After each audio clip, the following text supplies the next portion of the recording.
kami sudah merasakan keresahan karena adanya preman yang menjaga pintu gerbang. Sepakat kawan-kawan? Maka dari itu kami meminta kepada pihak kepolisian dan pihak yang berwenang untuk mengusir apapun itu bentuk premanisme di dalam lingkungan kampus. Hidup mahasiswa! Hidup mahasiswa!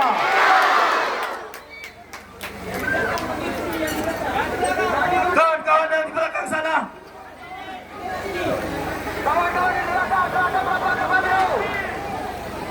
sekali lagi kami tegaskan kawan-kawan, kita tidak ada yang anarkis. Di sini kita hanya ingin aksi damai. Kita tidak ada yang melanggar hukum. Sepakat kawan-kawan? Kita memakai alma mater.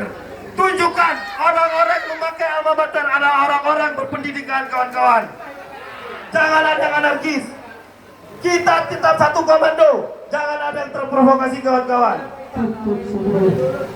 Kita hanya menuntut kampus kita kembali steril. Dan kami hanya ingin kami berjalan, kuliah kami berjalan sebagaimana mestinya, tanpa ada gangguan. Sepakat kawan-kawan?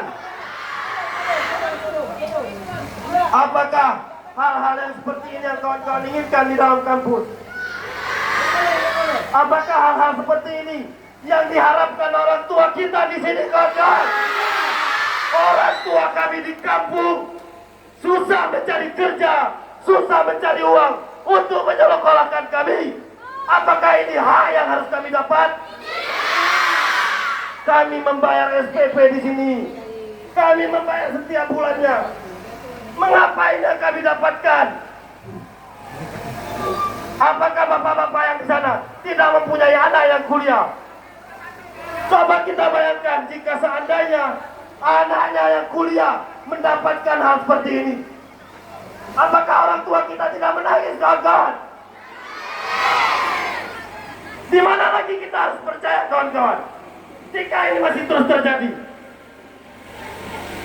jika sampai hari ini preman itu tidak dikeluarkan dari kampus ini, maka kami akan tetap menginap di sini.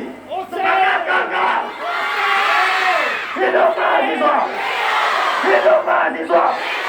Hidup Unaya! Keluarkan preman dari Unaya! Sterilkan kembali kampus kami!